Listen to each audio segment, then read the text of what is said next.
Selamat pagi, salam sejahtera di dalam kasih Tuhan Yesus Kristus. Sebelum kita beraktivitas pada saat pagi hari ini, mari kita dengarkan kebenaran firman Tuhan. Sebelumnya, mari kita berdoa. Kami mengucap syukur Tuhan atas hari yang Tuhan berikan pada saat hari ini, yang sebentar hendak kami jalani, sebentar hendak kami lakukan. Biarlah sebelum kami melangkah hari ini, kami ingin bekali dengan kebenaran firman Allah. Sucikan, kuduskan, layakkan kami, urapi kami semuanya dengan kuasa darah Tuhan. Dalam nama Yesus Kristus, kami siap untuk mendengarkan kebenaran firman-Mu. Haleluya. Amin. Mari kita buka Alkitab kita di dalam Efesus pasal yang kedua, ayat yang ke-10. Efesus pasal yang kedua, ayat yang ke-10. Demikianlah bunyi firman Tuhan. Karena kita ini buatan Allah, diciptakan dalam Kristus Yesus untuk melakukan pekerjaan baik yang dipersiapkan Allah sebelumnya. Ia mau supaya kita hidup di dalamnya. Sekali lagi, karena kita ini buatan Allah, diciptakan dalam Kristus Yesus untuk melakukan pekerjaan baik yang dipersiapkan Allah sebelumnya. Ia mau supaya kita hidup di dalamnya. Kebenaran firman Allah pada saat pagi hari ini kami berjudul buatan Allah. Seorang ahli, seorang insinyur, seorang profesor, di dalam menemukan, di dalam membuat suatu ciptaannya, tentunya ada suatu tujuan. Tentunya ada suatu maksud. Seorang ahli, seorang insinyur, seorang profesor membuat barang itu. Suatu saat barang itu akan berguna. Suatu saat akan mempermudah di dalam pekerjaan manusia. Demikian juga dengan kita. Saya dan saudara. Kita dibentuk, diciptakan dengan suatu tujuan. Dengan suatu harapan. Yaitu kita hidup harus bermanfaat. Kita hidup harus berdampak. Kita dibuat Allah, diciptakan tidak dengan sembarangan. Tidak sembrono. Tidak asal-asalan. Asal jadi, tidak. Diibaratkan seperti tukang priok yang ingin membuat satu priok. Dia membuat satu priok itu semenarik mungkin.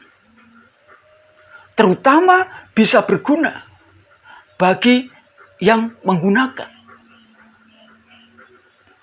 Tetapi sebelum tukang priok itu membentuk suatu bejana, suatu priok itu, tentunya mereka merancangkan sesuatu terhadap buatannya, terhadap ciptaannya.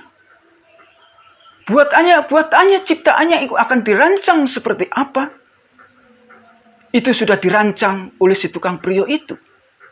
Mungkin bentuknya, mungkin warnanya, mungkin kekuatannya, dan lain sebagainya. Demikian juga saya dan saudara kekasih di dalam Tuhan Yesus Kristus. Di dalam Yesaya 49 ayat yang kelima, bahwa Allah membentuk kita sejak dari kandungan. Allah membentuk saya dan saudara sejak dalam kandungan. Kalau Mazmur 139 ayat yang ke-13 dikatakan bahwa Allah yang menenun kita sejak dari kandungan. Itu artinya sebelum kita ada di dalam dunia ini, Tuhan sudah merancang. Tuhan sudah ingin membentuk kita dibuat seperti apa. Saudara kasih di dalam Tuhan Yesus Kristus. Sebenarnya kita ini adalah orang-orang pilihan yang hidup di dalam rancangan Tuhan. Kita dibentuk dan dicipta untuk melakukan pekerjaan baik, yaitu untuk memuliakan nama Tuhan, memuliakan Allah. Kalau kita baca di dalam Mazmur 145 ayat yang ke-10, bahwa segala yang kau jadikan itu akan bersyukur kepadamu, ya Tuhan. Orang-orang kau kasihi akan memuji Engkau. Ini tujuan Allah membentuk saya dan saudara, yaitu untuk mempermuliakan nama Tuhan. Tuhan tahu bagaimana bentukannya kita. Bagaimana Tuhan membentuk kita, Tuhan tahu. Untuk apa Tuhan membentuk kita, Tuhan yang Maha tahu. Oleh sebab itu, kita hidup, kita dibentuk, sudah dirancang dan dipersiapkan oleh Tuhan. Karena itu saudara-saudara terkasih, bahwa Allah telah mempersiapkan kita sebelumnya, supaya kita hidup dan berada di dalamnya. Artinya, hidup kita dalam rencana Allah. Kita dibentuk, kita dibuat, kita dirancang, yaitu bukan untuk melakukan hal-hal yang cemar, bukan melakukan hal dosa, tetapi menjadi terang. Tuhan tidak menginginkan kita, buatannya, ciptaannya, yaitu untuk binasa, untuk hancur, untuk terpuruk, untuk dipermalukan, tidak. Tetapi tujuan dan maksud Allah membentuk kita, saya dan saudara, menjadi pelayan dan saksi Tuhan tentang perbuatan-perbuatan besar Allah. Dapat kita baca di dalam Kisah Rasul pasal 26 ayat yang ke-16. Saudara kekasih di dalam Tuhan Yesus Kristus, kebenaran firman Allah yang sudah kita baca pada saat pagi hari ini, ada beberapa poin penting yang dapat menjadi perenungan bagi kita sebagai buatan Allah. Yang pertama, karena kita buatan Allah, Tuhan tahu pasti akan buatannya. Tuhan tahu pasti akan buatannya, tentang kelebihannya dan tentang kekurangannya. Tuhan pasti tahu. Yang kedua, karena kita buatan Allah, Tuhan pasti tahu cara merawat buatannya. Yang ketiga, karena kita buatan Allah, Tuhan pasti tahu kapan kita mau dipakainya.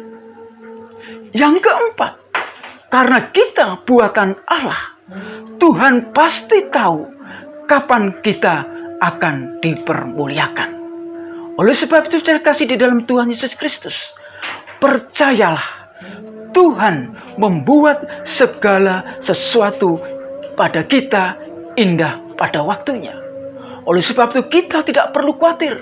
Oleh sebab itu kita tidak perlu ragu lagi tentang pencipta kita. Pencipta kita tidak akan membuat saya dan saudara untuk orang-orang, saya semuanya. Kita tidak dibikin menjadi yang tidak berguna. Tetapi Tuhan merancang kita supaya kita menjadi orang-orang yang berguna, orang-orang yang berdampak. Saudara kasih di dalam Tuhan Yesus Kristus, tetap semangat, tetap optimis di dalam menjalani kehidupan ini.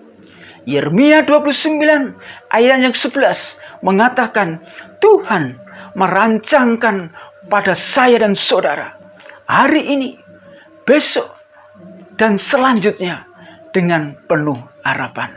Oleh sebab itu, kuatkan hati iman dan percaya kita.